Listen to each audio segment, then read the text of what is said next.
విశాఖ రుషికొండకు సంబంధించిన భవనాల మీద ఒక పెద్ద చర్చ జరుగుతుంది. ఏడాదిన్నర దగ్గర ఇంకా 4 నెలలు అయితే 2 సంవత్సరాలు కంప్లీట్ అయిపోద్ది ఈ ప్రభుత్వం వచ్చేసి అధికారంలోకి వచ్చి.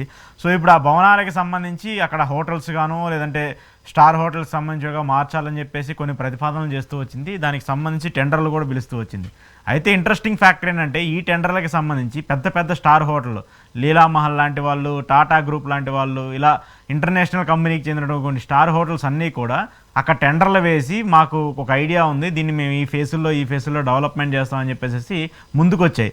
అంటే దేనికి పనికిరావడం కోసము జగన్మోహన్ రెడ్డి ఉండటం కోసము 400 కోట్లు 500 కోట్లు పెట్టి కట్టారని చెప్పేసి మాట్లాడినటువంటి కూటమి ప్రభుత్వం ఇప్పుడు పెద్ద పెద్ద కంపెనీలు వచ్చి వాటిని మేము టేక్ ఓవర్ చేస్తాము, వాటిని స్టార్ హోటల్స్గా మారుస్తామంటే మరి అది అభివృద్ధి కింద అనుకోవాలా, లేదంటే జగన్మోహన్ రెడ్డి ప్రజాధనాన్ని వెచ్చించి తన జలసాల కోసం వాడుకున్నారనుకోవాలా? అశోక్ గారు, బేసిక్ గా విమర్శలే చాలా మందికి ఆశీస్సులుగా మారుతుంటాయి. జగన్మోహన్ రెడ్డి గారి పైన చేసిన తప్పుడు ప్రచారాలే ఆయన ఇమేజ్ ని ఋషికొండ అంత పెద్దది చేసినాయి. ఈరోజు జగన్మోహన్ రెడ్డి గారు ఈ ప్రభుత్వం వచ్చిన తర్వాత ఒక్కొక్కటి అన్ని నిలాప నిందలే, అవి నిందలు కావు, అవి విమర్శలు కావు, తప్పులు జరగలేదని ప్రభుత్వమే నిరూపిస్తా ఉంది.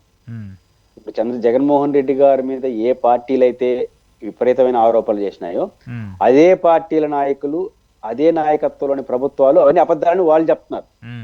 జగన్మోహన్ రెడ్డి గారు చెప్పినప్పుడు దాని విలువ రాలేదు, కానీ వాళ్ళు చెప్పడం ద్వారా రుజువు అవుతుంది. ప్రతి అంశంలో అప్పులు 14 లక్షల కోట్లు, 12 లక్షల కోట్లు పోయి చివరకు 6 లక్షల కోట్లకు వచ్చి జగన్ 3 లక్షల కోట్లే చేశారని, ఇప్పుడు అప్పులన్నీ ఈ సంవత్సరం చూసినకుంటే టాపెస్ట్ అప్పులు జగన్ గారి కన్నా ఎక్కువ చంద్రబాబు గారు చేసినారని రుజువు అవుతోంది.